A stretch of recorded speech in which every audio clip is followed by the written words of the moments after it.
Hello, everyone, and welcome to Art Alliance for Contemporary Glass First Friday program, Fired Up.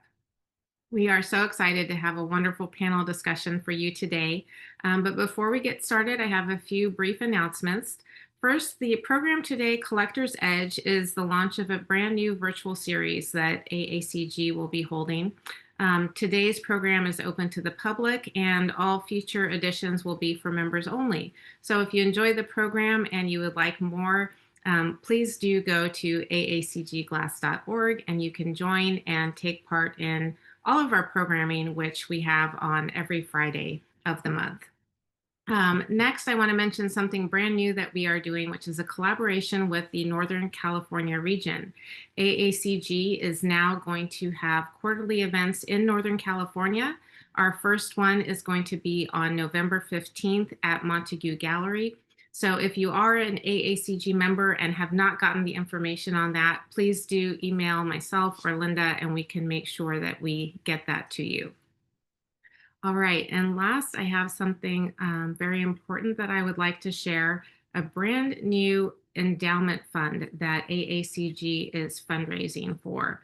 This is called the Pally Fund, and let me get it up on the screen here. There we go. So we have had really a remarkable gift from the Pally family, a $25,000 seed gift. And we are starting the first ever endowed scholarship fund for AACG. We have a matching challenge going on right now, and we are hoping that the community will help us out by rising to the challenge and helping us match the $25,000 gift we received. So Howard, if you could please put that link in the chat in case people want to read more about it and donate, that would be wonderful. All right, so on to today's program, Collector's Edge. This is a brand new virtual series that AACG has created. And today's panel is Reflections on Artists, Connections, and Stewardship. I want to thank the sponsors of today's program. A very big thank you to Austin Art Projects. David Austin is on our panel today. He has been a gallerist for 35 years and shows various mediums with also a great focus on glass, and represents both Clifford Rainey and Toots Zynsky, who are on the program today. His gallery is located in Palm Desert, California, and he has incredible artwork, exhibitions, and of course focuses on artist advocacy as well. So thank you, David, for being with us. We also have Rago, who is another sponsor of today's program. Suzanne Perot is with us today. Thank you. Rago Wright is pleased to be a regular sponsor of the AACG and its programs, and believes it's a wonderful way to connect with the art glass community. This is actually their 15th year offering glass in dedicated sessions on the secondary market, and they wouldn't be able to do it without AACG and the wonderful connections they have made with the art glass community. All right, I'd like to now hand things over to David Austin, who will introduce our panelists and the program today. David, please go ahead. Thank you. Can you hear me okay? Yes. Excellent. Thanks. Thank you for everybody for tuning in, and also to our panelist Larry Sibrack, who I believe was president of AACG for a time, and a pretty incredible collector. Tom Kasten, who I was on the board with at Pilchuck, and I believe he is still on the board, and kind of a later collector with some of us, but he and Kendra have amassed a really good collection. And then my dear friends, and I don't want to say represented artists, let's just say dear friends, Toots Zynsky and Clifford Rainey are kind enough to join us today as well. I may talk a little fast here, and I am going to refer to notes because there are 5 of us and we have a limited amount of time and a lot of ground to cover. So firstly, our goal here today is for us to reflect on the unique and fairly magical time that was the golden age of studio glass. And I shouldn't even say was. I still think there's an opportunity for it to continue to be. But I also, the second part of this is that I want us to look forward to the opportunity that we have, and also the responsibility we have to the artists and their works for the future. And that's talking about stewardship and legacy. The first part of the discussion will focus on personal experiences that crystallized us as a community within Studio Glass, but most importantly, the relationships that were made between artists, collectors, and gallerists, and recognized how privileged we have all been that these artists have given us such access to their practices and them personally. We've done a lot more than just collect sculpture, and that's what I want to talk to, what all 5 of us want to talk to you about today. So with that, each of us are going to talk just about some personal experiences we've had that brought us to this and created the loyalty we've had to the Studio Glass movement. Demetra, may I have the first slide, please? It's already there.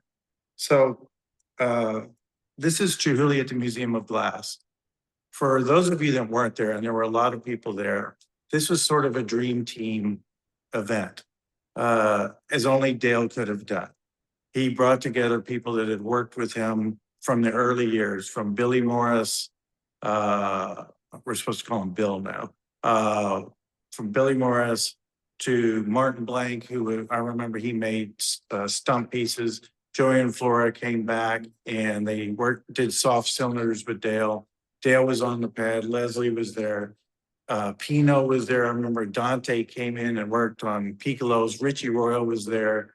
And then Jim Mongrain, who's been sort of a key guy recently. I think Jim was making these giant basket sets. Anyway, it was an amazing experience, and it's something that will never happen again. I want you guys to think about Jackson Pollock and Willem de Kooning and Mark Rothko all deciding to paint together and then inviting everyone to watch. It just would not have happened. Wouldn't have been possible. But that's the kind of fraternal relationship that we've all had in the glass community and the kind of thing that has drawn us to it. And frankly, has made us want to carry forward the legacy of these artists, again, beyond just collecting their work. You know, there were a couple of times, I don't have a slide of this, but I can remember being at Dear Ben Moore's studio and Lino being there with Dante after a lunch with Grappa and blowing glass and singing and the whole thing. And I remember a time Dan Daly there and Richie Royal was gaffing, and we were watching them make the individuals and with drawings on the floor, but they were talking to us. That was another thing about this Museum of Glass slide. It wasn't that we were watching them doing, it wasn't theater or documentary. When there was a break in the action and they went for a reheat, Joey and Flora would come over and see somebody in the crowd and say, "Hey, how you doing?" There were hugs everywhere. It was a celebration. There's not that much happening anymore because the pioneers aren't pioneering as much as they were. We've all gotten a little older. We collectors are the collectors and we dealers are more seasoned. But it's a unique thing. I feel I have a unique perspective in that I show paintings and sculpture as well as studio glass.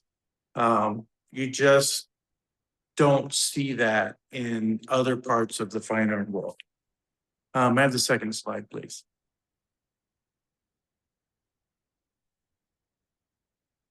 So here's our dear friend, Martin Blank, right? Everybody loves Martin and Martin loves everybody. So this is another example of what's unique about our community. This was a collector named Mary Lester who was commissioning a big branch installation. And Martin invited us to come up to the studio, and we thought we might see a little blowing and talk about the piece. Of course, Martin went beyond this. He invited Mary to work on an element of her piece. And it's something she will never forget. And I know there are other people. In fact, I think Tom Kasten, who's going to speak in a little bit, had a similar experience. I don't know if it was a commission, but Martin loves to share.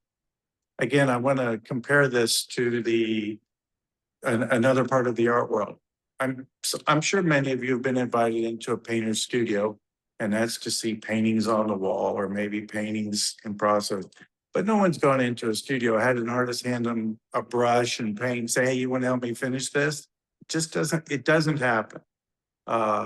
So there's been a sharing and I think a need for the artists, for us to understand exactly what they do and the commitment that they've made. Have the third slide, please. This was pretty fun. So I take family very seriously. And there's a collecting couple, the sweetest people you've ever met, Joe and Ivy Shore. I believe this was their 70th anniversary. And the four of us were there, but I know they invited many, many more artists. And this was a family event. And so in this image, this is me on the left, Oban Albright, Clifford, and Thurman Statham. Part of why I call this a family slide, yeah, I don't know if I'm official godfather to Thurman's daughter, but I consider myself godfather. But again, a unique situation where collectors invite artists and a dealer. Actually, I don't think I was the only dealer, but to be a part of, one of the most important days of their lives. Fourth slide, please. How much do we love this guy? I'm not talking about the guy on the left. I'm talking about the guy on the right. So last year, I went to Venice to see, I would say our national treasure, but let's say our international treasure, Lino Tagliapietra. And beyond a studio visit, we're all at a point in this. I mentioned we're a little more seasoned than we were before when we started. It was an opportunity to reflect on what we'd done together, museum shows we'd done together, things we'd accomplished far beyond the selling of work. But I have to, so that was just a very important moment for me. And I know that I heard 200 people signed up today. I bet 100 of them have a great Lino story. So we all owe a great debt to the GOAT, right? I have to tell you a funny thing about this photo. You see how happy we are? We had this very beautiful Greek 6-foot tall artist with us at the time, and Lino and I were walking ahead of her, and we turned. She said, "Let me take your picture." And we turned around, and you notice this is sort of an upward focus. And one of us, I think it was Lino, but it could have been me, remarked how remarkably flexible she was. So with that sophomoric comment, I'm going to pass this to Larry Sibrack, and he's going to share some of his experiences with you. Thank you, David. Larry, please go ahead. Yeah, I just want to get on unmute. Okay, hello, everybody. First, I would like to thank Demetra for coming up with this idea of the collector's edge. Also, I'd like to thank her for her 3 years of dedication to the AACG as president, and I wish Jim Gerhardt, our incoming president, much and giant successes. It is an honor for sure to be on a panel with David, Tom, Cliff, and Toots to discuss our passions and our commitments to art. That is capital A-R-T, made from the medium of glass. So I'm going to talk a little bit about how we got into collecting, and then in the next part of the program, we'll talk about what's the next step in terms of dealing with our collections. So what's our story? That is my wife Rita and my story about collecting, educating, promoting, and being part of the communities and helping to develop those communities dedicated to the art of glass. My interest in arts started after studying in Europe as a high school and college student. However, my interest in art was also influenced by my mother, who was a pianist, and our many trips to the Detroit Institute of Arts. Also, as a retired dermatologist, which is a very visual specialty of medicine, there was probably some natural crossover into the visual arts. So Rita and I started collecting about 35 years ago, right after we were married. Rita came from a background of collecting antiques, and I was into ceramics as my first wife is a potter and ceramic artist. So we started at flea markets collecting case glass vessels with vibrant colors indicative of the 50s and 60s, now found in the galleries dedicated to modernism. That evolved to the street art fairs, then the AACG fairs, where we actually saw Paul Stankart and Bennett Bean standing back to back in booths selling their own work in the high hundreds of dollars. Boy, that was a time. Then we visited all the galleries that we could, and of course, SOFA became an annual pilgrimage. Then there were the art trips to Europe and glass centers in the United States and Canada. These trips and SOFA allowed us to meet so many fellow collectors, and we became part of the contemporary glass community. It is this community of collector, artists, gallerists, and the museum curators, which I believe makes the contemporary glass world truly unique in the art world. That is not to say that other art forms do not foster relationships with collector, artist, and dealer, but in our world, it is pervasive, important, and part of the shared passion for contemporary art made from glass. It is not an exaggeration to say that we have met over 90% of the artists whose works we have collected. Not just met, but have been to their studios, traveled with, hosted them in our homes. There is a sense of mutual nurturing, which we find unique and gratifying.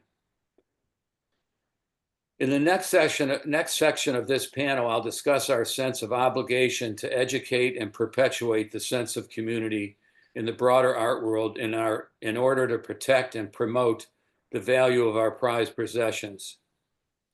But I'd just like to take this opportunity, because everyone's wondering what they're going to do with their children and grandchildren.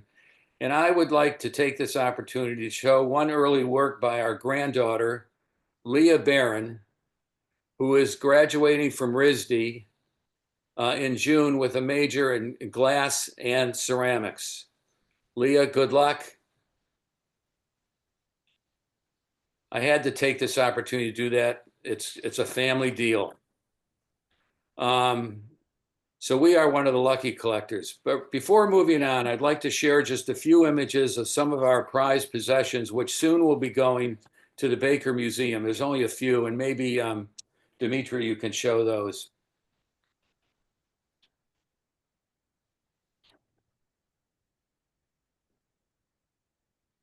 So obviously, Toots Zynsky, this Lontane, I hope I pronounced that correct, which means distant, far away, or remote. But for us, this piece, which we saw at SOFA, was far from distant. It grabbed our visceral reaction as soon as we saw it. And Toots, you and I have spoken about it. I still have never seen this color in contemporary glass. Next slide. And of course, here's our sense of community. This is Rita, myself, and Toots when she gave the Paley lecture last March at the University of Miami Lowe's Museum of Art. It's a relationship that that will be very special for us forever. Next slide. And here's another one of our favorite works. And this is Clifford Rainey, and this is called Only Atoms Are Immortal. And on the next slide, here you can see Cliff in his old studio. Cliff, I miss it. And the work being done. We saw this work being done at least a year before we saw it at SOFA. And so that's a work in progress. These two slides, Cliff, we will treasure forever. Next slide. And these are just examples of some of the works going to the Baker Museum in Naples, which I'll talk about in the later section. But they represent different processes. Of course, this is Judith Schachter, a play on snakes. The next slide.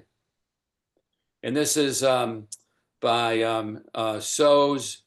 I just blocked on his first name. Matthew. What? Matthew. Matthew Soes.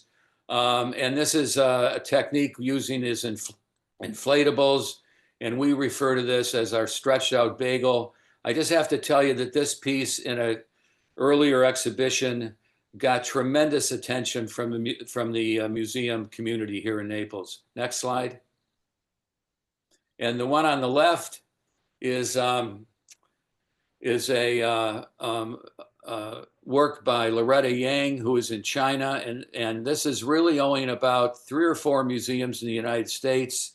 And this is a lotus on the top and crystal glass on the bottom. You can't hear the people, but currently our home is being moved by the museum. And this piece, the bottom weighed 600 pounds and the top 250. So you can imagine what they went through to move this piece. And I'll just end with this Robert Mickelson slide called Shake. And this was in a exhibition called Florida Contemporary about 11 years ago in Naples. And it really has to do with all of us, regardless of our differences. We need to shake and we need to move on. I wish I just forgot it. I wish I could read what Robert Mickelson said about this years ago, and it applies so much today. And this will be the opening piece in our exhibition in January. So I'll turn this slide, I think, back to David, or do you want to just go on to Tom? We'll move on. Let's just go straight to Tom. Okay. All right. I want to echo Larry's thanks to Dimitra for all the leadership she has exhibited with AACG, and to wish Jim good luck in following in her footsteps. So I kind of feel like a college freshman here who mistakenly walked into a graduate seminar. I'm trying to figure out why I'm on this panel of such distinguished people. So anyway, I'm going to jump right in. A little history, very different from Larry's. Kendra and I have several friends who have extensive glass collections, including Dorothy Sachs. And when we were having dinner at their homes, we were always mesmerized by the beauty of their glass collections. And it amazed us how many different forms there were, how colors changed as the light changed, etc. It was just stunning. So one fateful evening, about 20 years ago, our friends invited us to attend the Bay Area Glass Institute annual dinner and auction. And that evening, we saw beautiful contemporary glass art. Without knowing anything about glass, I asked Jerry Rose and Dorothy about a particular piece. And they said it was a good piece and we should bid on it. I told Jerry I didn't want to look foolish and that he should guide us in bidding since we were sitting across from each other. So I raised our paddle, and of course someone else raised theirs, and then somebody else raised theirs. And each time I'd look at Jerry across the table and he'd subtly give me the signal to bid again, and so it went. And with his guidance, we continued bidding, and we were successful in acquiring the piece. And it was very nice. 12 months later, we were invited once again to the Baggy Gala. This time we came away with 2 pieces. And as they say, the rest is history. We decided then and there that if we were going to begin collecting studio glass, we better educate ourselves. So we spent the next 2 to 3 years visiting as many galleries as we could, attending annual gas conferences, going on art trips with gallerists, joined our local glass group and the AACG, spoke with artists at every opportunity, visited collectors' home to see their collections, attended SOFA countless times, and talked to as many people as would put up with my endless questions. We bought books to study the history of studio glass movement, and we fully immersed ourselves in the world of contemporary studio glass. We watched countless hours of glass blowing, flame working, sand casting, drawing with glass, and it's so easy to get caught up in the technical aspects and lose sight of what's happening in front of you. And Dimitra, you can run through the slides at whatever pace you want. I had that aha moment while watching an artist blowing glass. Rather than concentrating on the glory hole, the heat, the forming, I focused on the artist creating art right there in front of me in real time. And I think too many people get caught up in the process and fail to see and appreciate the artist and the art. One doesn't get to sit in Andy Warhol's studio or David Hockney's studio and watch them create art, but in studio glass, you can watch the artist create right in front of you. Fast forward a few years, Dorothy asked if I would serve on the Pilchuck Glass School board, and I agreed. And what a great decision that was. I have met so many artists, students, gaffers, assistants at Pilchuck, and watched countless hours of artists creating art. We were so fortunate that Dorothy took us under her wing. We couldn't have had a better mentor. I told Dorothy on more than one occasion she is by far my most expensive friend. We made a decision early on in our collecting that our goal was not to build a museum collection, but rather buy what we liked and brought us pleasure. And by the way, we as Kendra, my wife, and myself, noticed early on that studio glass was more than an art form. It was a community. The camaraderie between artists, gallerists, museum curators, and collectors is simply amazing. Pardon me. We had never experienced anything like it in the art world, and getting to know the artists on a personal level adds tremendously to our enjoyment of studio glass. People are friendly, supportive, eager to share information. I remember being on an early art trip, and there was only about 6 or 7 of us, and we were visiting Martin Blank at his studio. And I was sitting in the front row, again, being mesmerized and watching every little detail. And the next thing I know, Martin points to me and says, "Come here." And I kind of look around. "You mean me?" He says, "Yes." So I got up and he took me over by the furnace and told me what he wanted me to do, and he would tell me when to do it. And all of a sudden, I felt this incredible stinging on my face, and the heat was incredible. I had no idea how hot can get. But nevertheless, I persevered, did what I was supposed to do, didn't screw it up. So I felt a lot of pressure because I didn't want to ruin Martin's piece. And at the end, when we were kind of relaxing, I went up to Martin and I said, "Do I still have a face? I feel like it totally burned off." And he took his fingers and he pinched my cheek and he says, "You have a beautiful punim." By the way, punim is Yiddish for face. So I felt much better. And then he told me a little about what I experienced and what the heat meant and how it would go away and not to worry. We have made so many wonderful friendships with artists and collectors from around the world. They have enriched our lives tremendously, and we are really glad to be part of the community. And I noticed that we have about 138 people on this Zoom, which is fabulous. And almost every one of you have been our teachers and our friends, and we thank you. Lastly, we live in Silicon Valley, so the terms I often use to describe the studio glass community are network or ecosystem. I view it as a series of interconnected nodes. And for the ecosystem to function, all the nodes have to be healthy. We, as collectors, must respect, support, and nurture the artists. We need to support the galleries, which bring studio glass to the market, the schools that train new artists, museums that need to enhance their art collection with studio glass, and I think Larry's going to talk about that a little later. If all the nodes are healthy, the entire ecosystem works. At Pilchuck, I see new, younger artists being trained all the time by established artists. But where are the new young collectors? How are they being nurtured? Today, young people are interested in collecting experiences, not necessarily objects. So we need to address that. And in my view, there currently is no central address to nurture this ecosystem. And perhaps, Jim Gerhardt, this is a role that AACG could play, but that's for another time. Thanks very much. Thank you, Tom. Okay, Clifford, please go ahead. Okay. Okay, can everyone hear me? Yep, I'm unmuted.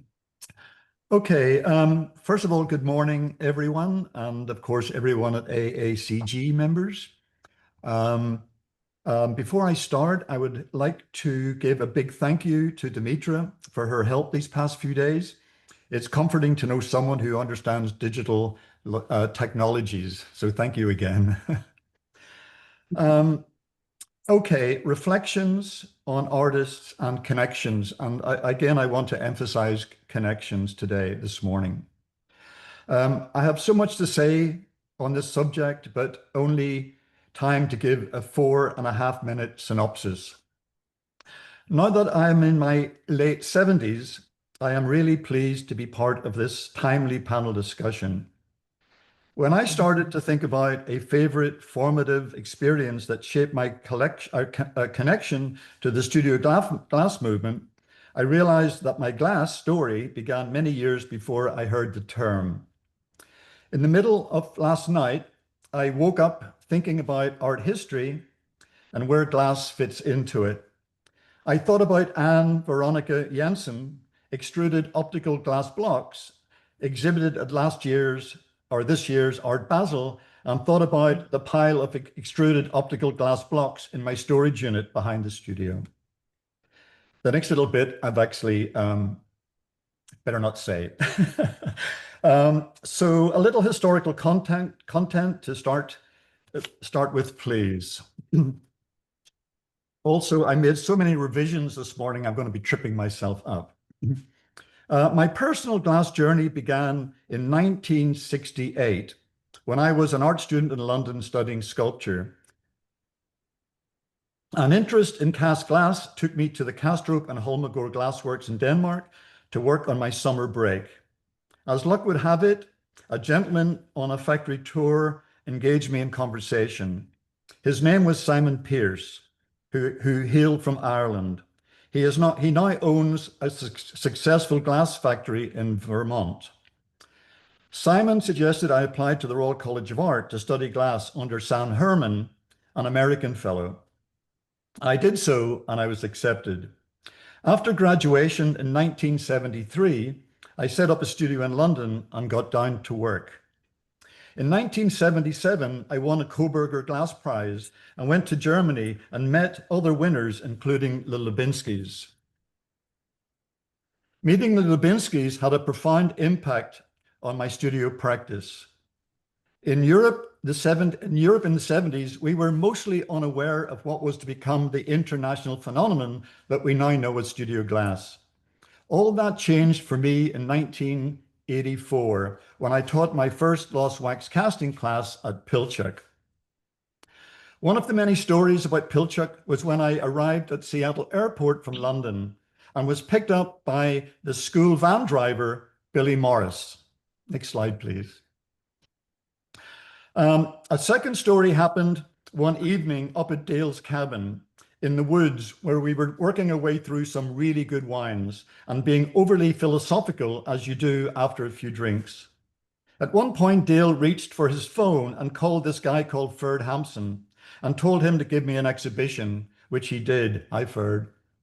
A third story took place shortly after on a coach that was taking a group of collectors back to Seattle when I struck up a conversation with a couple from California.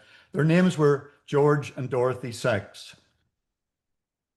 Many years later, after moving to California, I would look forward to showing my work, next slide please, in Palm Desert or SOFA Chicago, and realized my dream had come true. So what is the moral to these stories? What is the studio glass movement? First of all, everyone I mentioned became close friends. In my experience, people who love art and life and are risk takers will bond and become lifelong friends. I wish I had time to mention everyone in my thoughts today because you are many, so I send my love and gratitude to everyone out there. Today, my aging mind is both concerned and preoccupied by my legacy and the stewardship of my life's work. I am fortunate to have my work in the homes of enlightened collectors, and privileged that others are now safe in major art collections and museums thanks to the generosity of these same collectors. I want to end by emphasizing the importance of the artist-collector-gallery relationship, We need each other to achieve our goals. The studio glass community is stronger when we respect each other, respect each other's endeavors, and work together for the common good. We are not unlike a metaphoric ship on a voyage of discovery, each crew member an integral part of the journey, the destination. Thank you. Thank you, Clifford. And Toots, please go ahead. You get unmuted. Please unmute yourself, Toots. Just a reminder there. There we go. Thank you. So when Demetra asked me for, slides with collectors, I realized I often shy away from having my photo taken. I have all my life. It's happened, but the only one I could find was of this at the Smithsonian that someone else had taken and sent to me. And but there are collectors in the background, and I've had a wonderful lifetime of friendships with many collectors, many of whom are here on the screen somewhere. So thank you 1,000 times. You've enabled all of us to be able to do what we love to do every day, and that's a huge gift. And really, thank you. So the next slide. May I have the next slide? Hello? Huh? Let me pull those up, Toots. I had planned on getting to those later in the Okay. program. Well, I'm going to actually, I love all of the interactions that have happened with people. That's been one of the great rewards, if you will, of a lifetime of working with glass all over the world. There's such a great connection among people. Even strangers, you can, get turned on to them and call them up and they go, yeah, come stay with us, like Iceland or Norway or Italy, wherever. But I'm going to take this discussion back now to what happens with, artwork when you're downsizing, getting older, for whatever reason, because I've recently had the experience of dealing with my archive, which the only reason I was able to accumulate was because my husband said, you have to start giving pieces to the kids. Because as artists, we're always going to make another piece next week that's going to be better, right? So I never saved my own pieces to have around me. I got too comfortable. If there were too many, I'm like, well, why do I need to make another one? So I would make sure they were out of my sight. I don't even keep them in my own house. People are always curious about that. But so recently I had to do a show at the Newport Art Museum, and halfway through I got a really unfortunate, serious diagnosis, which put a cold stop to proceeding with creating the work for the show. So I thought, okay, cancel the show or ask them if they would like to make it kind of, partially archival. And they said, great idea. So I talked to the kids and I said, can we do this? Do you mind if, I use your pieces for this show, which was then going to go to my gallery in New York. And in talking about that and discussing with kids, I said, do you really want all these pieces? Because what are you going to do with them? Keep them in boxes on your shelves for the rest of your life? And so we talked about it, and they decided that they definitely wanted particular pieces. And so we made sure that those were never sold. But then they decided that, with kids in college and kids in private school, that it made more sense to sell them. And so that was a really interesting thing because, as an artist, young artist, you're always like, the future is so far away and you're not thinking about it. But now here we are in the future. And I actually even started selling some of my own personal collection of other artists like Betty Woodman. I gave that piece to Rego because I saw they were becoming very successful with contemporary ceramics, and they did beautiful with it. And it actually helped me keep the studio running while I was out of work for a year. But so what do we do with these? And I thought yesterday, it's too bad we don't have a do we have any museum people? I mean, I'm on a board of a museum, and I know that some of you are on museum boards, and Myra Weiss, I think I'd love to hear some comment from after this, because I know she was on the acquisition committee for the Smithsonian. That's probably not an accurate description, Myra, excuse me. But so many collectors have asked me in the past, like 5 years, do you know a museum where we could donate our collection? And that's a tough call, because not all museums have glass collections or want glass collections, or they can't take a whole collection. They want to be able to select. And collectors who say, well, we want to give our collection to a museum, but we want it on permanent display. And that's a real difficult one too, unless, like the Paleys, you donated the funds, excuse me, to have a wing created to hold that collection and to endow it too, because it takes a lot of funds to maintain a collection of anything. Excuse me. So what I'm also hoping is that this meeting today will hopefully lead to further meetings and deeper discussions, which include museum people and with whom people can have dialogue and ask questions and come to an understanding of how to donate pieces, where to donate, where to look for to donate. Excuse me. Today's the first day I've had my voice back all week. Could I have the other slides now? Yeah. So I chose a few pieces that have come up at auction in the past few years, and I know, and I'm sure all my fellow artists probably share the same sentiment, is that when we see a piece coming at auction, we cringe. Because for many, many years, secondary market for glass was a very, very new thing. And pieces went for crazy low prices.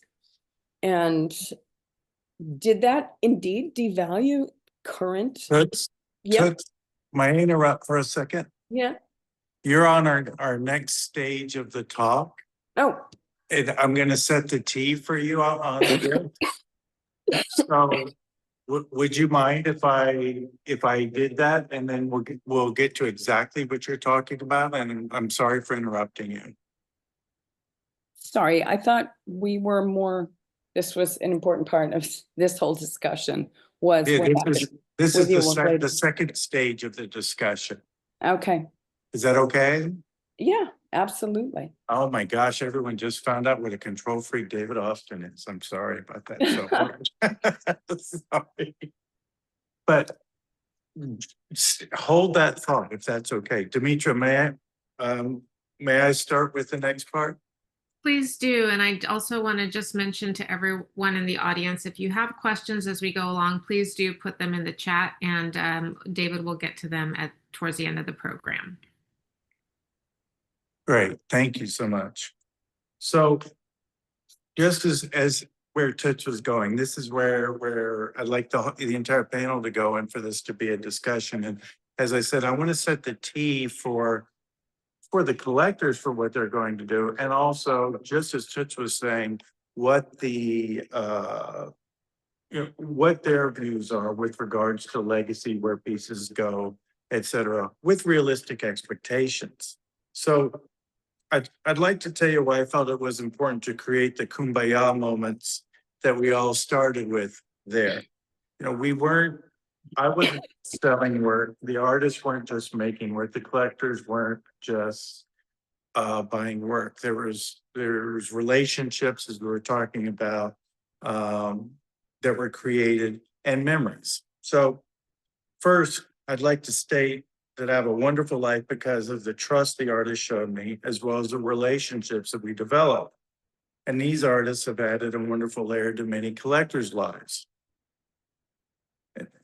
And this is where we go from there. we all have an opportunity, a privilege, even a responsibility to honor these artists and their works with what we do moving forward.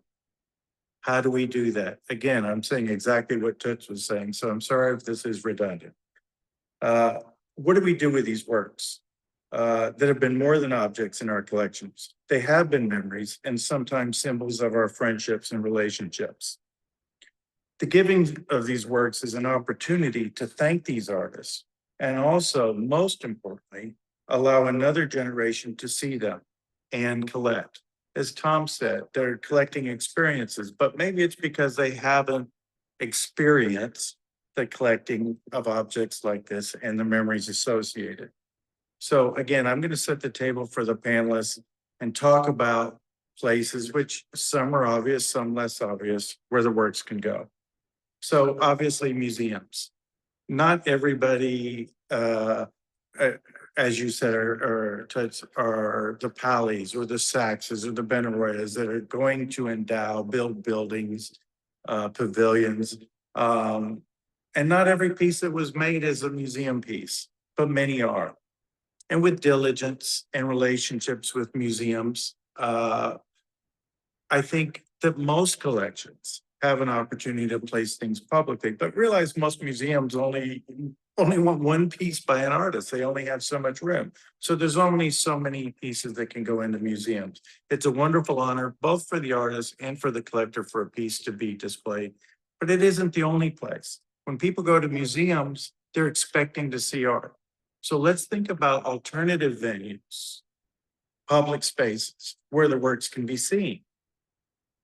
You know, I recall Parks Anderson with Chihuly telling me about them installing the Chihuly ceiling at the Bellagio Museum, the Bellagio Hotel, which is not a museum. But he said Michael Jordan and his wife Juanita walked into the building and stopped, and everyone left Chihuly. It was like a magnet to this basketball player. And they wanted to know what the heck that was going on the ceiling. Well, fast forward a few months, the Bob Hope Golf Tournament was in Palm Springs. And who walks in my gallery but Juanita Jordan, wanting to see Chihuly Venetians. So this is an example where if the work is seen publicly, it can engender new collectors and enthusiasm. So I wanted to, just a couple of places, and actually they relate directly to Tom and Larry. Larry, obviously, with his donation to the Baker Museum. One of the most rewarding things that I've done in my art career is placing work in hospitals. It hasn't been a focus. It's sort of happened organically. The Mayo Clinic, if any of you have been there, there's the series of Chihuly chandeliers. There's I was not involved in that one, but there's a big Thurman Statham installation that a collector from Chicago and I donated. Dan Daly circus vase, Bertil Baleen watcher, multiple pieces. Eisenhower Hospital here in the desert, my dear friend Madeline Redstone gave a Chihuly boat 20 feet long that sits in a lake outside of the cafeteria where families and patients get a break from facing their reality. And I remember installing it and people coming up to me and say, what is that you're doing out there? And we told them about it. And I guarantee you, they were back in their rooms on their computers, seeing who Dale Chihuly was, if they were the few people that don't know who Dale Chihuly was. But it was that exposure in an unusual setting. Actually, I have to tell you one more. I had a dear friend, Dr. Ferdy Richards, down in Tampa, Florida, who was an ER doctor. Unfortunately, got sick and he had to use the services of the hospital that he worked in his entire career. When he passed, he gave his collection and maybe $30,000 for vitrines to a wing that shows the Ferdinand Richards collection. And again, think about the audience that gets to see that work. Most of us have an alma mater. Tom and I talked about this. He's interested in doing something with the business school. He'll talk about this shortly with his collection. Think about these young college students that are going to go out. They're going to be successful. That's how we acquire the enthusiasm of the next generation of collectors. It isn't simply the obvious, just museums. There's many places these things can go. So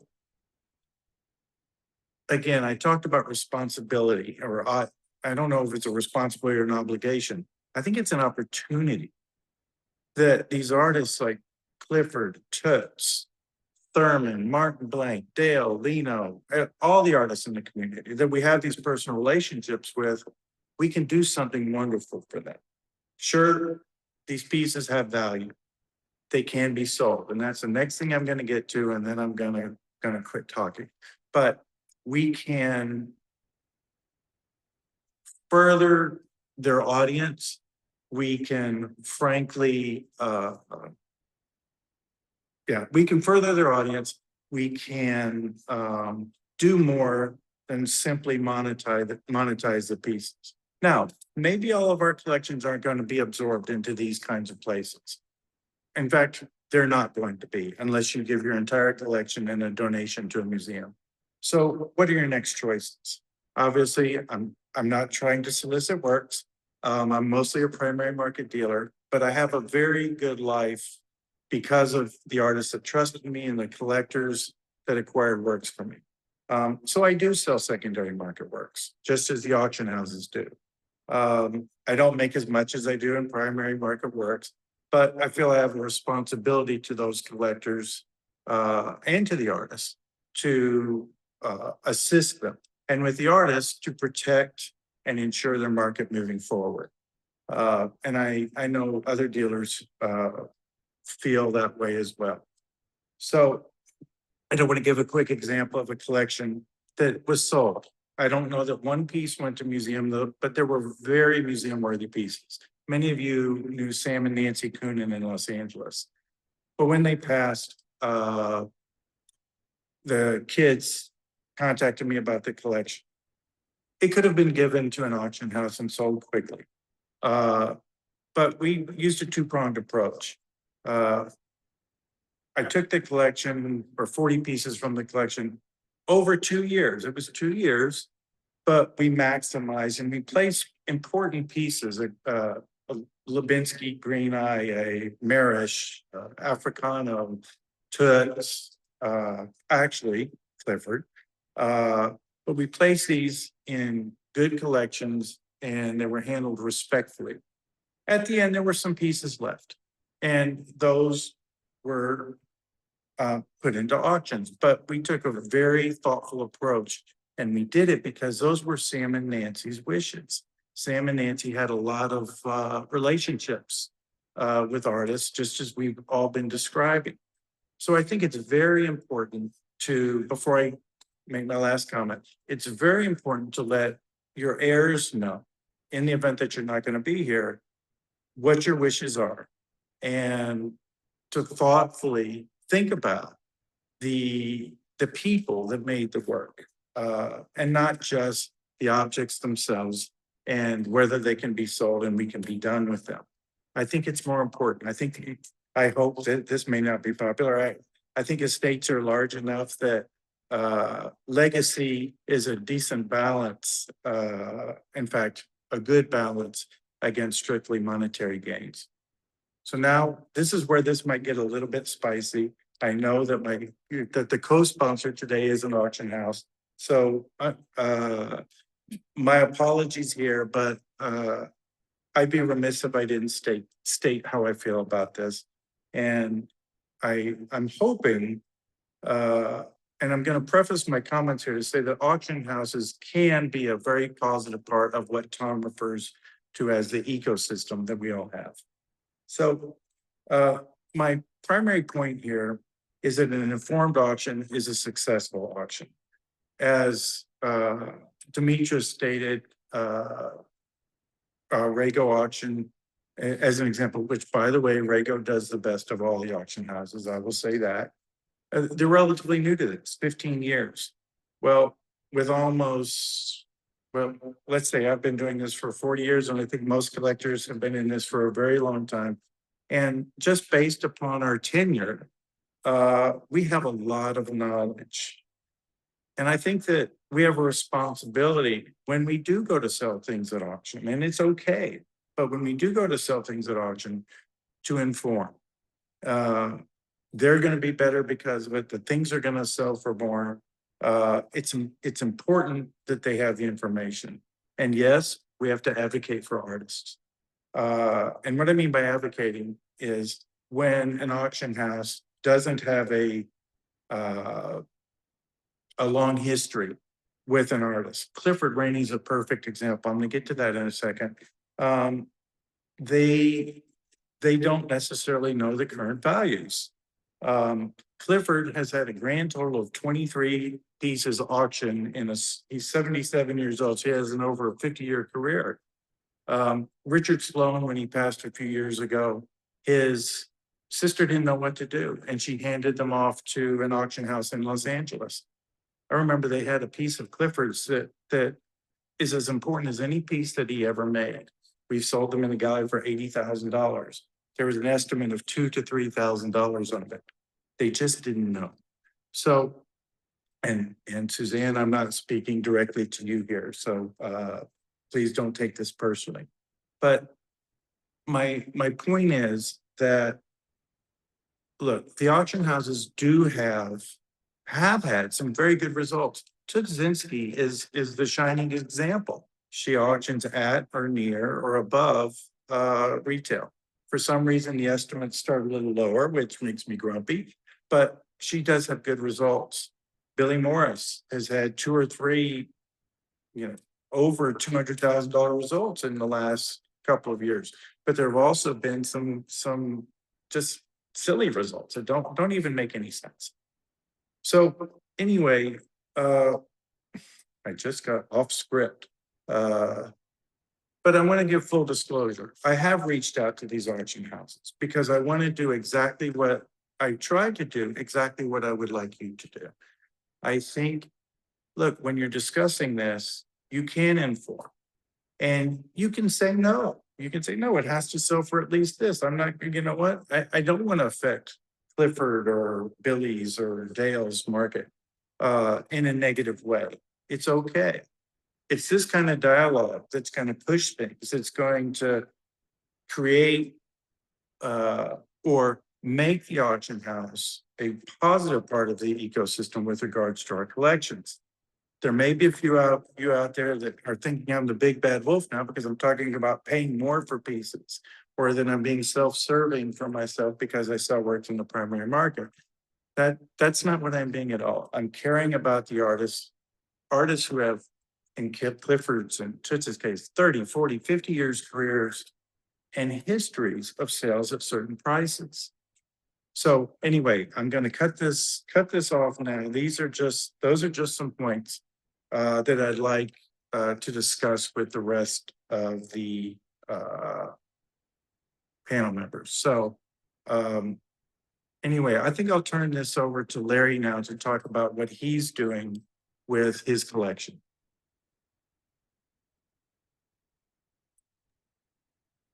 Am I unmuted? Yeah, I think so. Can you hear me? Can you hear me? Yes, we can.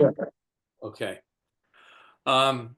So actually I've had experience in both fronts, and they've so far they've all been pretty good. I retired from my dermatology practice about 4 years ago, and we sold our house in Connecticut, and we had about 150 works of art there, and our Florida home was full of art. So we sold quite a few at several auctions, both at Rago and Heritage, of our contemporary glass. There was a lot of other, as well as other art, paintings, prints, other sculpture, etc. And our experience in dealing with the auction houses has been excellent. The prices that we got were not what we would have liked. The secondary market, as everyone knows, is a little bit low, but we worked with them well. I think that you can negotiate estimates. And we had a very good experience. There's a lot of things I think people need to know when they're going into this in terms of both sellers' commissions, buyers' commissions, shipping costs. There's a lot of negotiation that goes into it. And I think once we had a good experience, and I think we sold twice at both auctions. Certain things dealing with what the reserve was also a negotiation, and it was difficult sometimes. Currently, our whole collection is in Naples, and I've been involved, both Rita and I have been involved, and I've been involved in particular in the Naples Museum of Art, which is now called the Baker Museum, for almost 20 years as a docent and as a board member of several of their boards, mostly the educational boards. And the museum, this is a fairly unique cultural center in that there's a performing arts center and a visual arts center, which is the Baker Museum. Used to be called the Naples Museum of Art. It's all under one board. So I had approached them, Rita and I approached them a little over a year ago and asked them if they were interested in our collection, and they were very interested. Now it's interesting. This particular museum has a history with Chihuly Studios. The inaugural exhibition was the entire museum with Chihuly, and every 10 years in perpetuity, depending on how long Chihuly Studios exist, we'll have an exhibit there. There have also been 2 contemporary art galleries, one in honor of the 50th anniversary of the Studio Glass movement, and the other was a Barry Friedman curated exhibit of his 3 Italian artists. So they do have a history of this, but most of what is known, and there are 5 very large Chihuly installations. But the current the current curatorial staff made the decision to start to develop in their permanent collection a contemporary glass collection. And so we had worked this out, and it was a terrific experience. So we will be having an exhibition from January through October this coming year. Now everyone wants to know what happens to your work after that initial exhibition. In this particular case, Artists Naples, which is the umbrella organization, it was actually their idea to develop display cabinets throughout the entire Performing Arts Center, of which our work will be rotated always, so that there will be work from our collection that will always be on view in the Performing Arts Center, which gets about 30 to 40,000 visitors a year. Now, in addition to that, there are several works of art in our collection that are missing. We're missing some significant artists in our particular collection, but other parts of the collection are rather unique. And they are already interested in enhancing our collection by accepting other donors. We've already made a commitment to another collector, and they're interested in building this collection so that all of the possible contemporary artists working in glass will be represented. The other thing that our particular collection is a little short on is historical glass, and we're now seeking out collectors with historical glass collections to enhance and develop this collection in perpetuity. So it's been and financially, I don't want to get into that now, but financially, in terms of the valuation of the work for donation, that's been so far a excellent experience. And as you know, from a tax standpoint, there's a significant tax advantage to that. Probably more than what we would have received selling at auction at the current time. So So we've had a very good experience, and during the question and answer period, I'd be more than happy to answer questions about, how certain things were negotiated, but it's been a very positive experience. In fact, the museum has been in our house all week, and they'll be here all next week, packing things up, getting ready to for the design of the exhibition, which will be in January through October. I'm hoping that's what you wanted,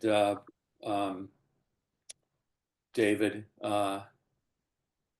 So that's where we stand in terms of our donation. Absolutely. Thank you, Larry. Tom?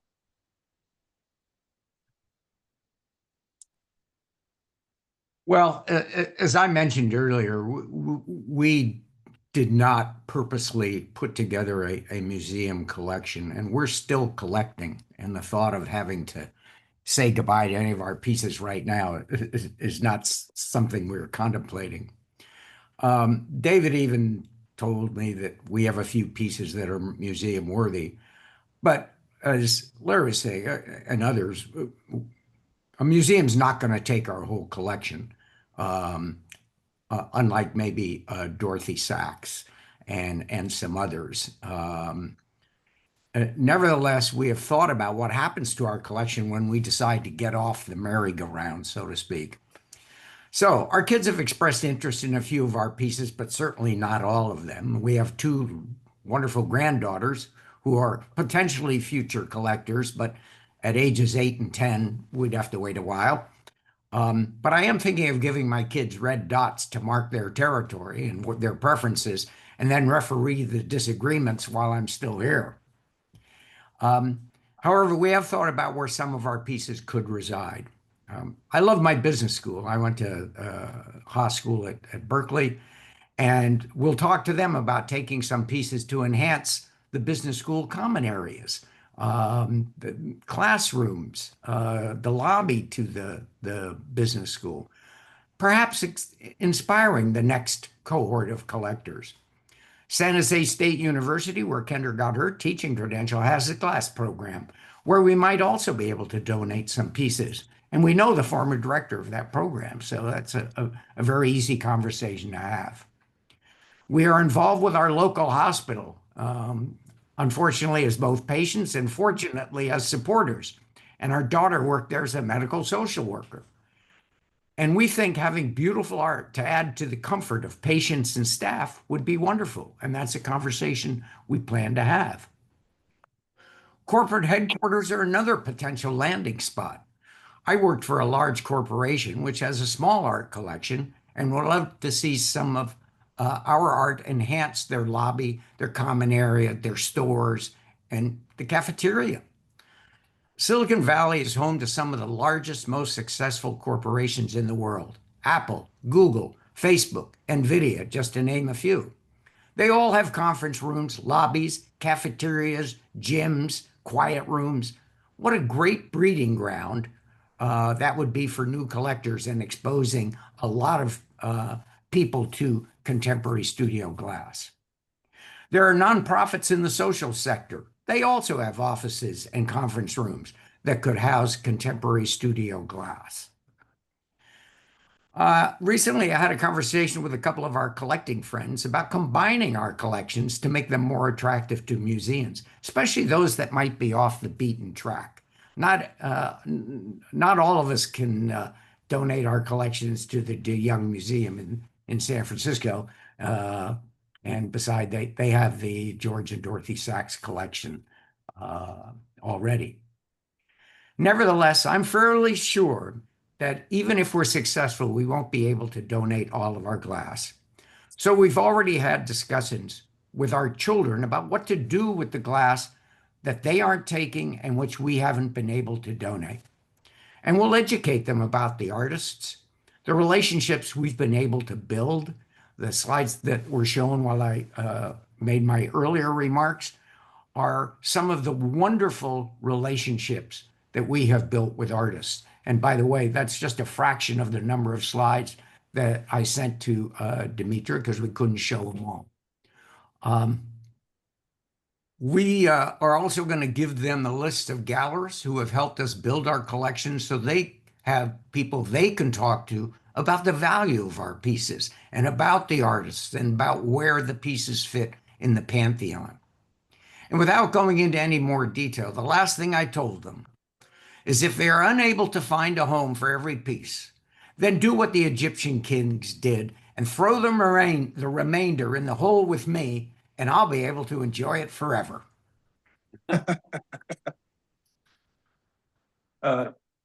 Thank you, Tom. Clifford, are you there? You ready? Kind of.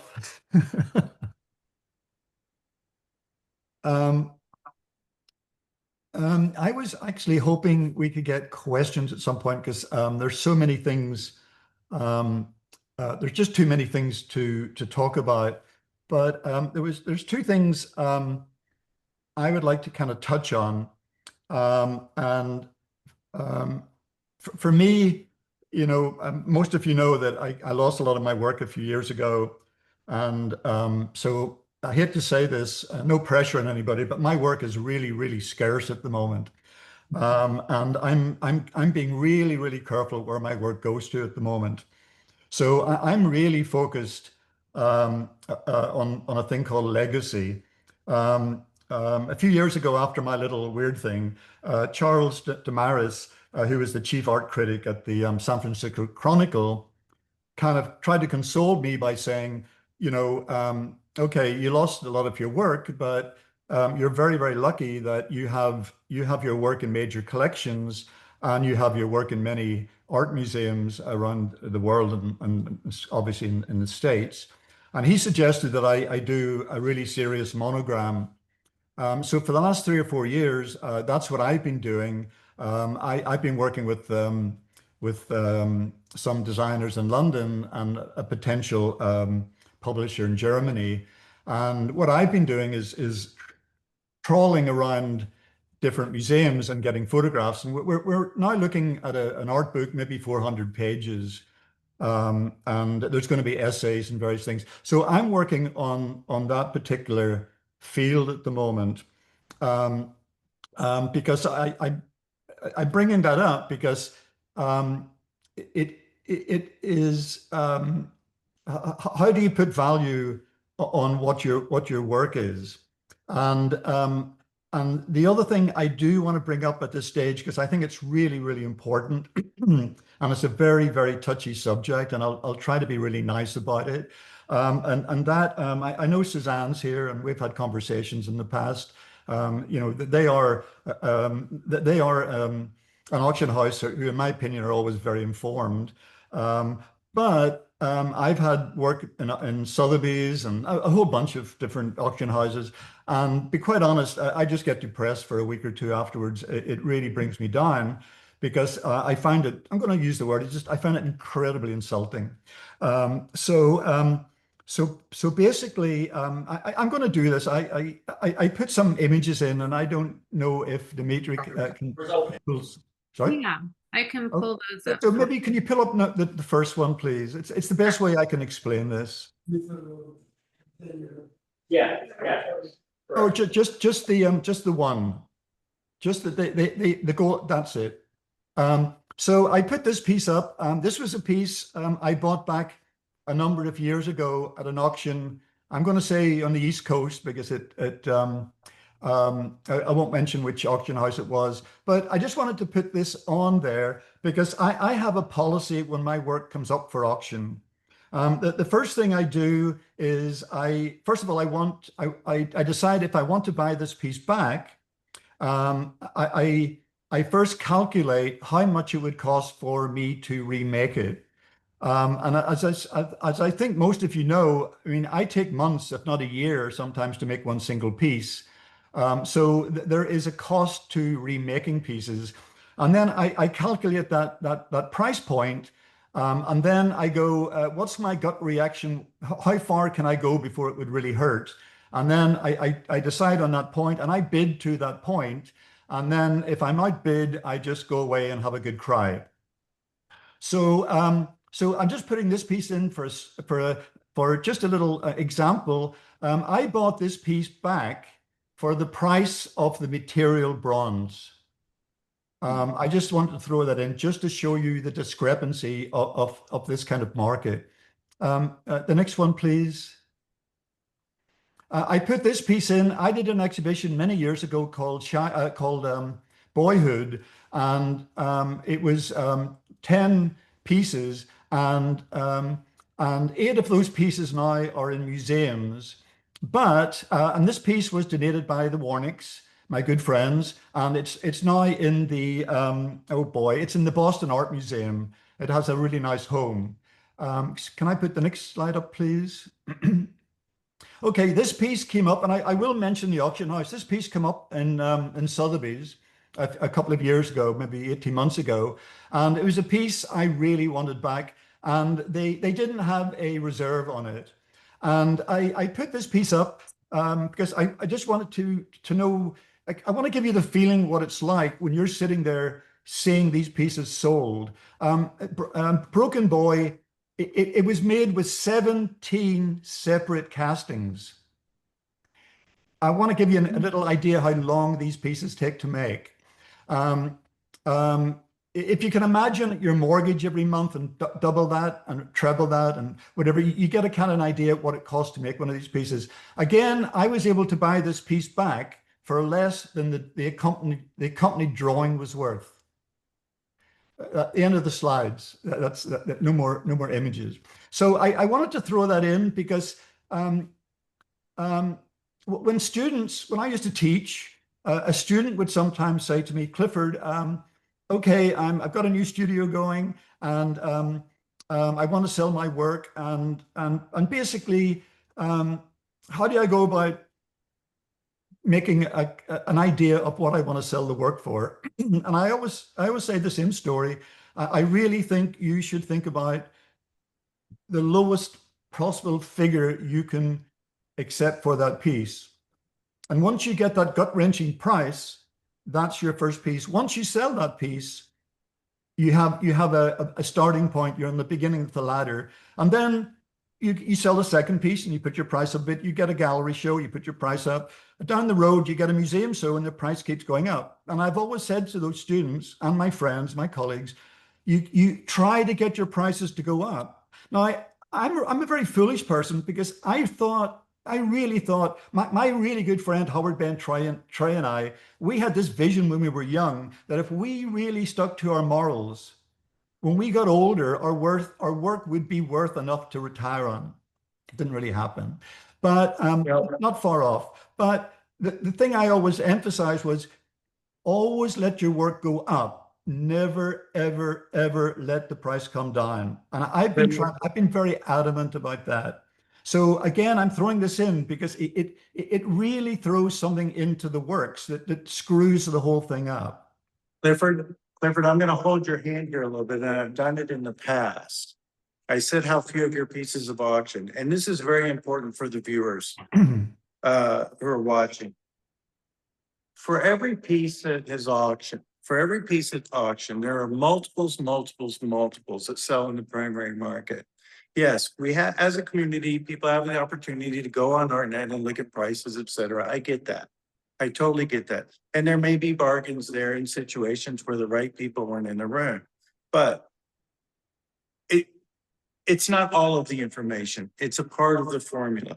So I look at your work and I know what the museums paid and I know what the collectors paid. And yeah, these are blips, but you've been very, very successful. And you are an artist. There's not a more respected artist in the entire studio glass movement.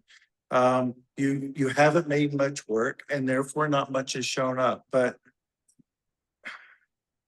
yeah, the reality is when you look at values on pieces, everybody, it isn't just what happens at auctions. I've never been called by an auction house in the glass world, in the painting world I have, to ask, what are your sales the last year?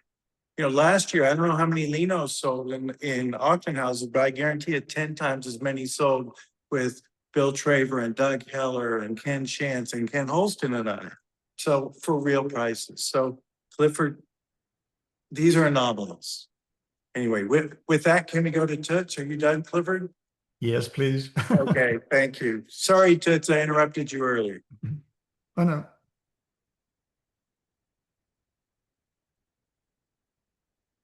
No problem. I was just thinking of time too, and thinking maybe it Yeah. was good to move on to the general discussion that I think a lot of people want to hear, which is about like, what do you do with your collection? But I do want to first point to something that you said that I think is important, and that was talking about taking 2 years to deal with a collection that had been inherited or whatever. And and and a little bit of advice and like a hopeful request to people not to just like dump a whole bunch of pieces, especially of one particular artist at once, because you're not going to do as well with it. And being patient and taking time and being more thoughtful about deaccessioning those pieces will be only to everyone's advantage. And to Clifford, I get it. You know, we all get a little bit heartbroken if, you know, suddenly a piece goes at auction, you go, ah, that was a beautiful piece. Like, why didn't anyone bid more on it? The flip side of that is maybe it's giving, since we're all concerned about bringing in younger collectors, maybe it's giving younger collectors the opportunity to start acquiring some really, you know, wonderful work. Because when you think about it, our careers all started when people were selling work for like $400 a piece. You know, back in the 70s and 80s, it allowed a whole new group of collectors to go, oh, that's really beautiful. And it's also affordable. You know, now we've luckily been able to build up, you know, the values and the prices of the pieces so we can survive doing our work. And the secondary market in glass in contemporary glass is still a really new thing when you consider the long history of art and, you know, other fields in art that are being, you know, that are appearing on the secondary market. There's a history there. There's like a couple of 100 years at least of history. We're still babies in the world of art. I mean, it's a young field still. So the secondary market is also young, but it has been climbing. And thank you, Suzanne. I don't think any auction house always gets it right. And sometimes they do make a mistake on the, you know, the original valuation. But I know Suzanne's been making a lot of effort to educate herself. One thing just a quick anecdotal comment though, is that recently someone was selling a Lubensky drawing and they are beautiful. And I'm lucky enough to have one because I saw one in the show at Kate's and the whole glass show had sold out and not one drawing on the wall had a red dot on it. And I remember saying to Kate, those not for sale? And she said, yeah, but no one's paying attention to them. I said, okay, I'll trade you this piece of my work. It's the same value as that, okay? And she said, yeah. I said, put a red dot on it and things are going to change. Within a week, there were red dots on everything, but you know, the drawings of the artists have a real value too. I recently saw one of those drawings go for like, you could count it on your hand in dollars. And 15 years ago, I was offered 9 times that by a collector. And I said, no, I think this is the piece the last thing I see at night and the first thing I see at the morning. No, it'll be the last thing I let go of. But I was really shocked to see that those valuations have really have to come up. You know, as for, I think in terms of, you know, collectors thinking about, like, I'm happy to hear that people don't want to let go of the work. I get it. But at least think about, you know, if you have inheritors, whether they're family, friends, whatever, thinking about starting to, you know, ask them. And a friend of mine had all her kids come to lunch one day and say, okay, I want you all to go around the house. Here are stickers, and I want you all to like mark off what you want. And they're like, Mom, this is weird. Are you dying? What haven't you told us? And she said, no. She said, but my family had a fabulous art collection. I have 4 brothers and sisters, and my parents never talked about it. And after they died, it ripped us all apart. We are no longer friends with each other, and I don't want that to see. I don't want you to see that. I want to see that happen to you kids. So right now, I want to divvy things up, and if there's discussion, we'll have it now, and we'll sort things out and make sure everyone feels like it's an even deal for them. And it was a huge success, actually. And I think those kinds of, discussions are really important. I'm already having them with my kids, and it's not because I'm feeling my mortality, which I am, but because in thinking about it, I want to make sure that the kids and the grandchildren, sometimes they don't say, I really love that piece. I want it when you die, but give them the opportunity to express which of the pieces, works of art that you have, or really, valuable contemporary furniture. I've got a great chair of Ron Arad, and I've already given it to my grandson. It's still in our house, but he knows it's his. Because he responded so immediately to it, and in such a visceral way. I said, that chair belongs to him. There's no question. I think it's important to give your kids the opportunity to say what they really like, because they're probably not going to say it. Like, yeah, after you're gone, I'd really love to have that. But if that's how they feel, then you want them to have it, because it also continues a wonderful connection between the two of you, that they have that beautiful work of art that was always in the home when they were growing up. Thanks, Toots. I And know by the we're way, over- Kate Elliott's here, an appraiser who has become a valuable appraiser for our field. And people should really access that. And auction houses should access her to find values, because I know some major collections do. And it's been really helpful to those families to have that expertise. Because other fields have lots of experts. Exactly. Well, thanks, Toots. Demetra, I know we're over. Do you want to open up for questions now? I would like to open up for questions. We have a lot of comments and questions in the chat and different perspectives that I think are important to share. So let me see here first, try and take it back to the top. Just a comment from Allison Aldridge that the Palo Alto Medical Foundation in the Bay Area has wonderful art displayed in its buildings, including a Chihuly chandelier. Of course, people mention hospitals and airports. Judy Hewitt, also from the Bay Area, they have donated pieces to a local social services organization for placement in their staff offices, and they're very grateful for that addition. Judy Cushman would like to know, is there a role for AACG to help many collectors who have less than museum-worthy art to find a future for glass art that is valuable in a new location, not in competition with top-tier work or business? Larry or Tom, would you like to take that? Yeah, I think she's absolutely right. There is no, shall we say, central organizing entity. SOFA used to play a little of that role because everybody would go to SOFA. So you had collectors, you had gallerists, you had the artists. Some of my fondest memories are of on my way from the hotel to SOFA. I swung by the wine store and picked up a bottle or two of red wine.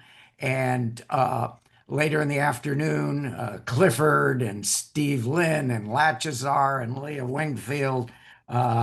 And I would sit around and sip wine. And that was part of my education, but it was also friend raising, if you will, making friends and getting to know people. a sofa doesn't exist anymore. So there's no central organizing principle. It's ripe for somebody, some entity to come around and build a network around that. So I agree with her. Thank you, Tom. Let's see here. We have a I comment wanted to from say Lori. something, Demetra. Sure, go ahead. Hi, it's Myra Weiss. And first of all, it's just a joy to see so many friends who have made our lives so wonderful. Being part of the glass world is an exceptional experience. And collecting contemporary art made it possible for us to get to know many of you. We had a decision years ago to focus on Lubinsky Brichtova. And when we decided to donate all our works to a museum, we interviewed a number of museums. The people came to our home, and we decided ultimately to give all our art to the Barry Art Museum, which is in Norfolk, Virginia. So all of the artists that are here today, your work will be on exhibit at that place, which is near the Chrysler Art Museum, actually. One of the reasons we decided to give it to them was they said they wanted all of it. And approximately 70% of the collection, they said, would be on display. Wow. So you can deal with museums, and they were all wonderful.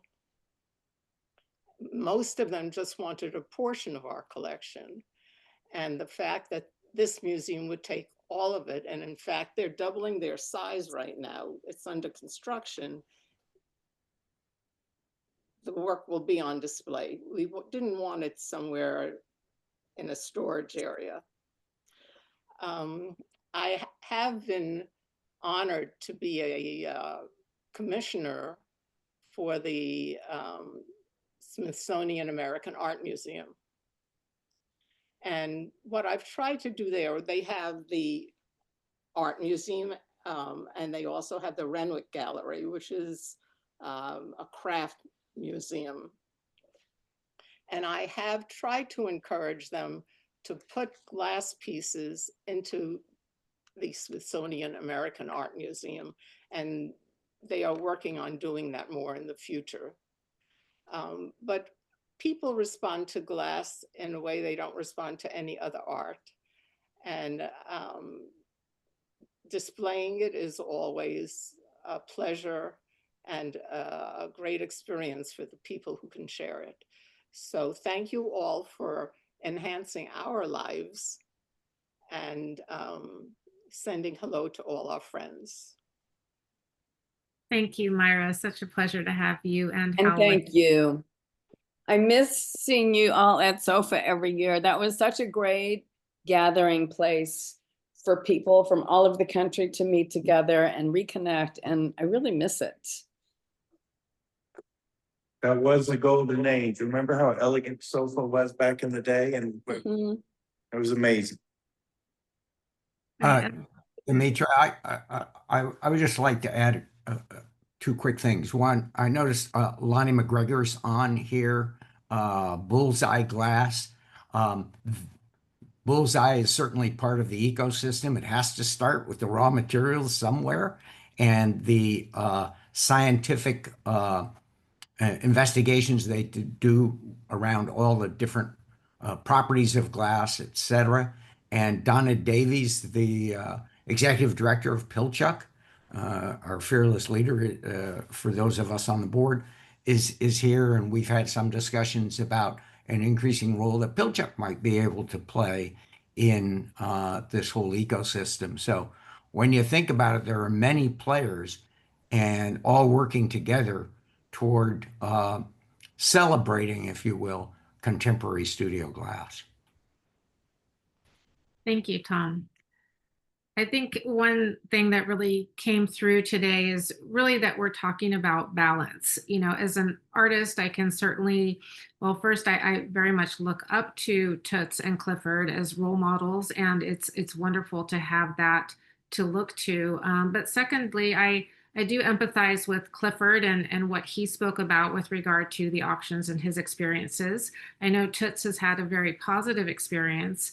For me, on the flip side, not just being an artist, but also a newer collector, I have to also, say that it is exciting to be able to purchase art at an auction that I might not ordinarily be able to afford.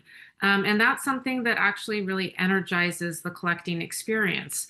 And so for us to be able to collect pieces that would ordinarily be out of our range, that we can then share with our friends and others in the community, I think it's those trickle down effects that you don't always see, that can be difficult. But at the same time, you want to make sure that you are really advocating for the artists as well, and making sure that when the auctions are showcasing the work, as David said, they are well informed and that the artwork is being appreciated. So it's a difficult balance, and I know we've heard a lot of perspectives and viewpoints here today, and I really want to thank everyone for being with us. I also want to give the panelists a chance to make some final comments before we stop the recording, and to remind everyone that this is going to be on the AACG YouTube channel. So if you have to leave early, or someone you'd like to share it with, you can certainly find it on there. So David, would you like to start with some final comments? Yes, please. Thank you. First, I think I dominated a little bit, and I'd like to apologize. I think we covered too many subjects. We covered 2 subjects today. And the first part would have been just wonderful to hear everybody's experiences, and that would have been an interesting thing. But I hope that the grain of salt is you take my passion and my advocacy for the artists, and the fact that they are family members and friends, and just as Hal and Myra were talking and Toots was talking, all of us, that we do work together. Would love to work with the auction houses. I've reached out to them in the past so that we all can do everything we can for the movement itself. So, and the last thing is, thank you so much, Demetra. I appreciate the opportunity. Thank you, David. Larry, would you like to make some final comments? No, I think this has been a excellent panel discussion, and I don't think it's going to stop here. I think it's going to initiate further discussion, and I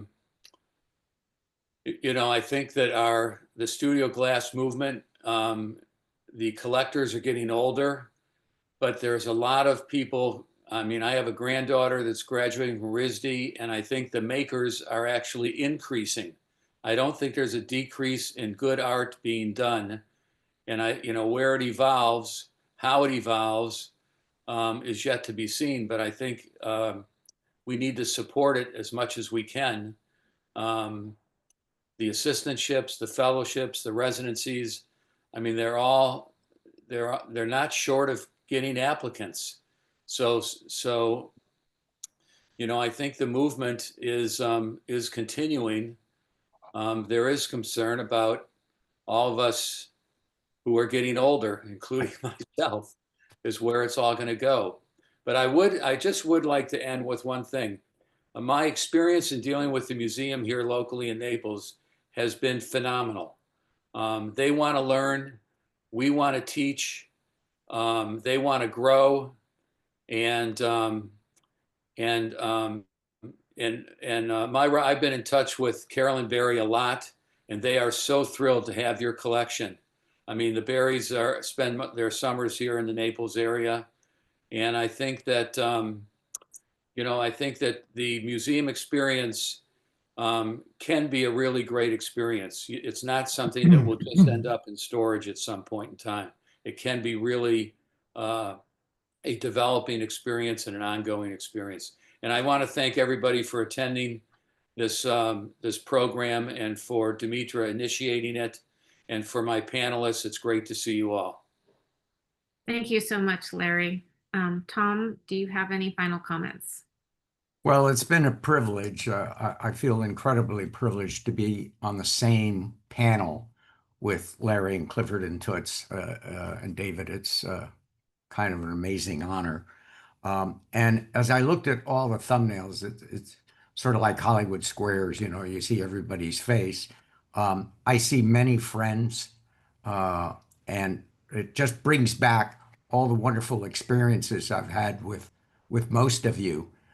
And again, I tend to think along systems line, and if you think about biological systems, there's inputs and outputs, and this connected from the start of sand and silicon all the way to providing outlets, and I think the auction houses play an important role in that. And I think this has been a fabulous discussion, and I think it's opened the door for perhaps follow-up discussions of how we can strengthen our community even more so, and continue to build the relationships and bring new people into the relationships as we move forward. So I'm very excited about continuing along those lines. Thank you. Thank you, Tom. Clifford, take a quick drink, and if you'd like to say a few words. Okay, I'm unmuted. Well, first of all, whether you all like it or not, you're all my family. All my family. I want to start off on one really good positive note. And I just retired 2 years ago as an educator. And I can state that there are many, many, many great young artists on the rise. So there is a pool growing, and they will eventually move up the ladder, as I call it. This conversation is great. I think it can go in so many other directions, because I think, collecting is something I don't personally do. But I can understand, I can understand the mind of a collector, because I know most of you over the years, and you have to be very daring sometimes, and I think you have to be very brave, and so I have to commend everybody for that, because it's not an easy decision sometimes, but there is a beginning on the journey, and we're all still on that journey, and I'm still young-minded. I mentioned I'm getting older, but I'm still young-minded, and I still want to get contemporary glass into the Museum of Modern Art in New York. Full stop. Thank you, Clifford. Toots, do you have any final comments? Well, I just want to also add to what Tom and Larry said, which is I think this has been a wonderful discussion, and there's obviously so much more to discuss down different, down different avenues of the discussion, and I hope this will only be the beginning of some more. The AACG, as a great advocacy group, could do a lot to move things along in different areas in terms of hospitals, public centers, children's cancer units. They love glass. They're fascinated by it. And there's nothing better than having something really beautiful to look at to distract you from, whatever pains you're having. And I wish I could say hello individually to every single person on each screen, because there's hardly a person here that I don't miss seeing. And Diane Phillips, I was just thinking about you last week, and it's so nice to see you. And Susan Sanders and everybody, Lonnie, Kate, Keiki, Krebs, Ken Saunders. I mean, I could just say hello individuals to everyone, but there's not time. But it's great to see you all. Thank you for all your ongoing enthusiasm. It holds us all up. And I'm sure Clifford, through the difficult times they had a couple of years ago with losing all his work, I mean, the support of you all, just knowing you are there, has been great, really great at so many times over the years. So we love you, really.